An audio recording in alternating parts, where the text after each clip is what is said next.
Welcome back. You are listening to the home of forbidden romances. Prepare yourself, because tonight's story will leave you breathless.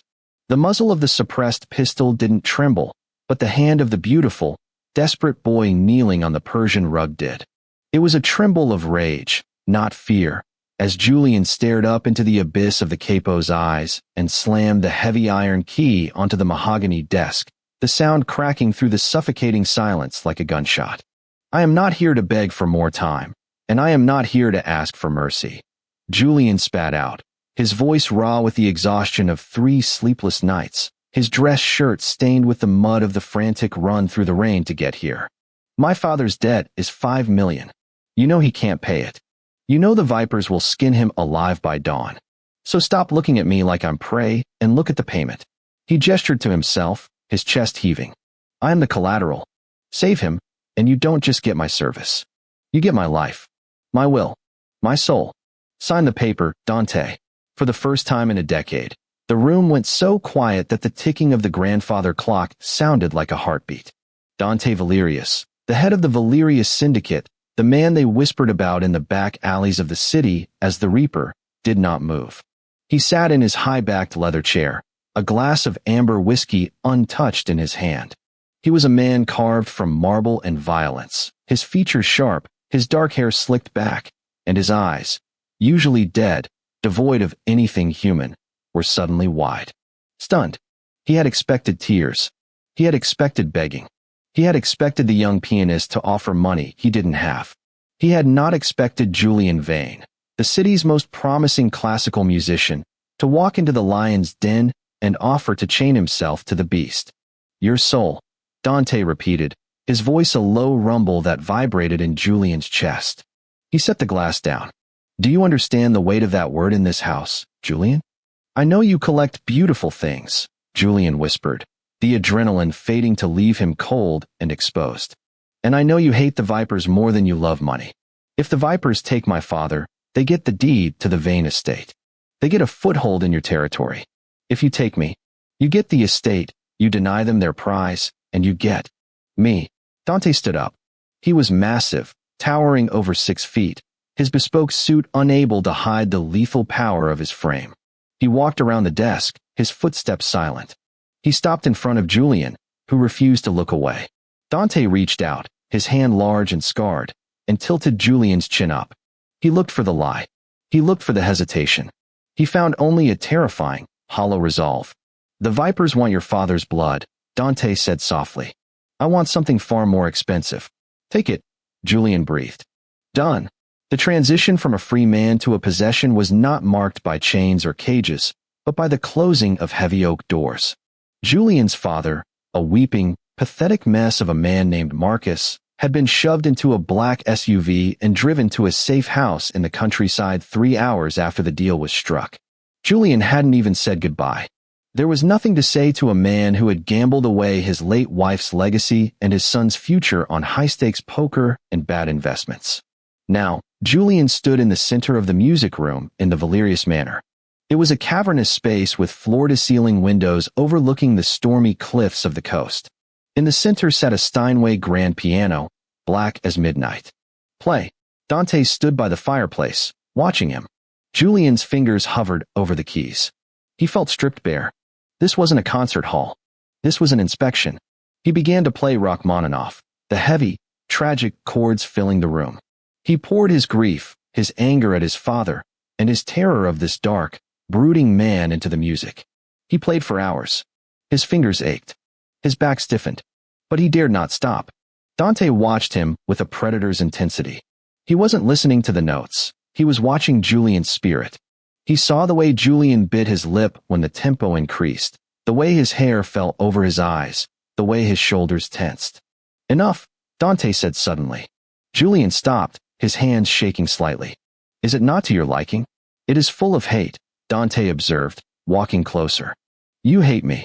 I sold myself to you, Julian replied, his voice steady. The contract did not specify I had to love you. Dante laughed, a dry, humorless sound. True. He stopped inches from Julian. But hate is a passion, Julian. Indifference is what I despise. As long as you hate me, I know you are still here. He reached out and brushed a strand of hair from Julian's forehead.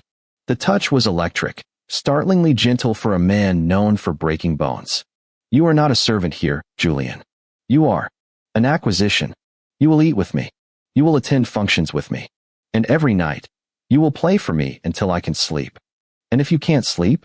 Julian challenged. Dante's eyes darkened. Then you play until your fingers bleed. Weeks turned into months, and the manor became a gilded prison. The relationship between the two men was a wire pulled tight, humming with tension. Julian learned that Dante Valerius was a man of contradictions. He was ruthless to his enemies.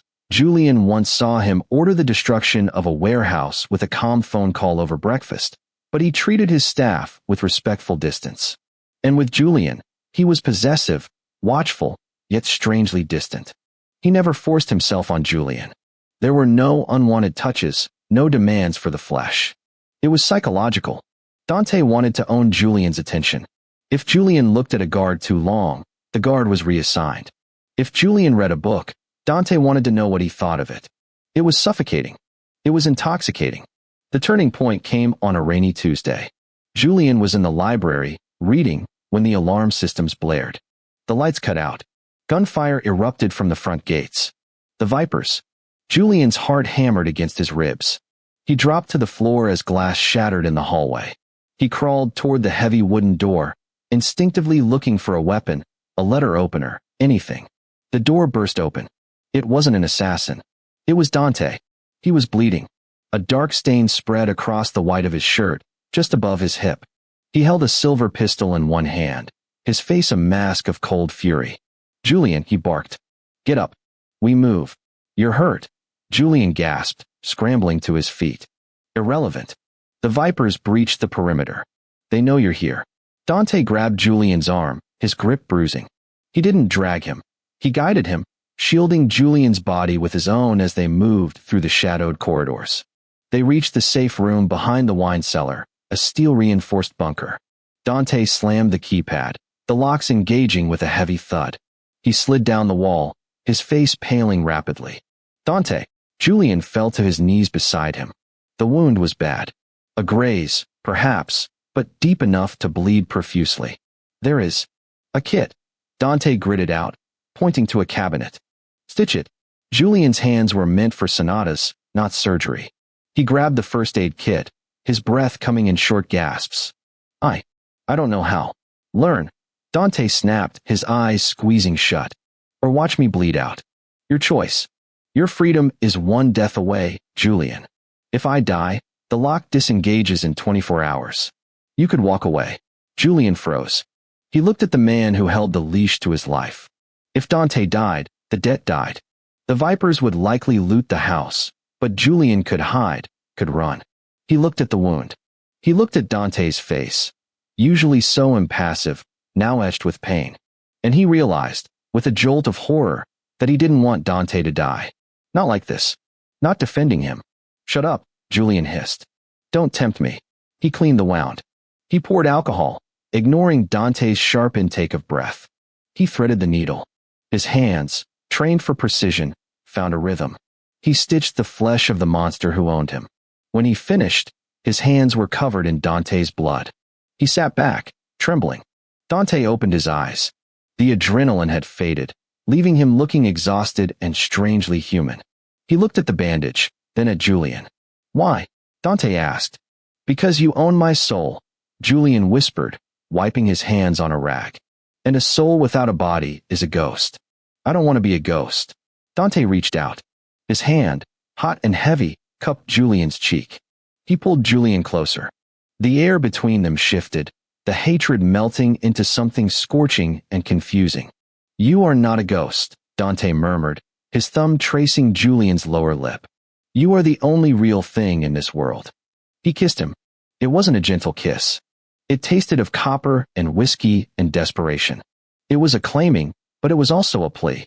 Julian froze for a second. Then, driven by months of pent-up emotion, he kissed back. He grabbed Dante's shirt, pulling him closer, forgetting the blood, forgetting the contract. For the first time, the power dynamic shifted. Dante wasn't taking. He was receiving. And Julian wasn't submitting. He was giving. The aftermath of the attack changed everything. The Vipers had been repelled, their forces decimated by Dante's reinforcements, but the war was open now. And inside the manor, the war was over. Julian no longer slept in the guest wing. He slept in Dante's bed, tangled in silk sheets and the heavy limbs of the Alpha who refused to let him go even in sleep. The intimacy was intense, a fever that burned through the nights.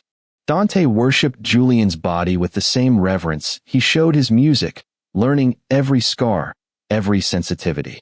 But the world outside was not so kind. 3 weeks later, Dante walked into the bedroom, his face grim. He threw a tablet onto the bed. "Look." Julian picked it up. It was a video message. His father, Marcus Vane, was tied to a chair in a warehouse. He looked beaten, terrified. A masked man stood behind him holding a phone. "Julian." Marcus screamed at the camera. "Julian, please."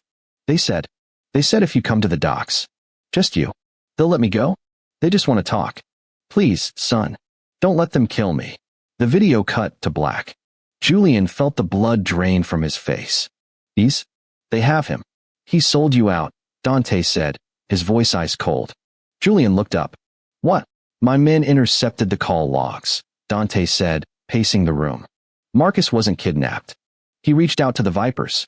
He told them he could deliver you in exchange for clearing his new debts. He walked into that warehouse willingly, thinking they would use you as leverage against me and let him walk free with a payout. He didn't realize they would torture him to make the video convincing. Julian felt like he had been punched. No, he wouldn't. He is a junkie and a gambler, Julian. He has no loyalty, not even to his blood. Dante stopped and looked at Julian. It's a trap. They want to draw you out so they can kill me when I come for you. So we leave him? Julian asked, his voice shaking. Dante looked at him, his eyes softening. I can wipe the Vipers off the map. But if we go there, it will be a bloodbath. And your father? He doesn't deserve your mercy. Julian looked at the black screen of the tablet. He remembered the years of neglect, the lost fortune, the moment he had to sell himself to save this man. He's my father, Julian whispered. And you are mine, Dante growled, stepping forward to grip Julian's shoulders. I will not let you walk into a bullet for a traitor. Then come with me, Julian said, looking into Dante's eyes. Not to save him, but to end this. Dante searched his face.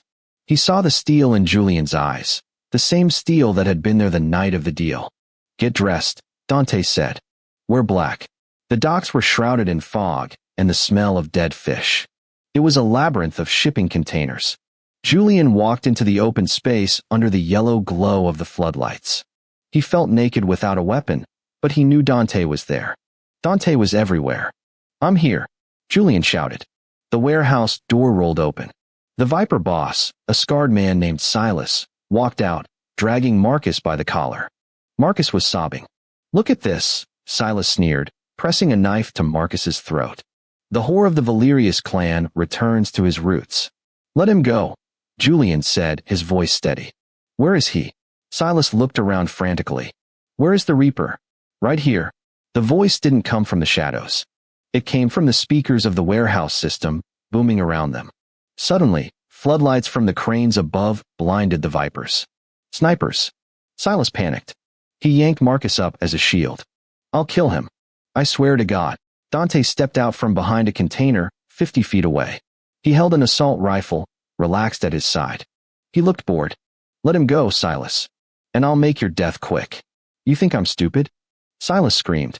You won't shoot the daddy. Dante looked at Julian. Julian, it's your call.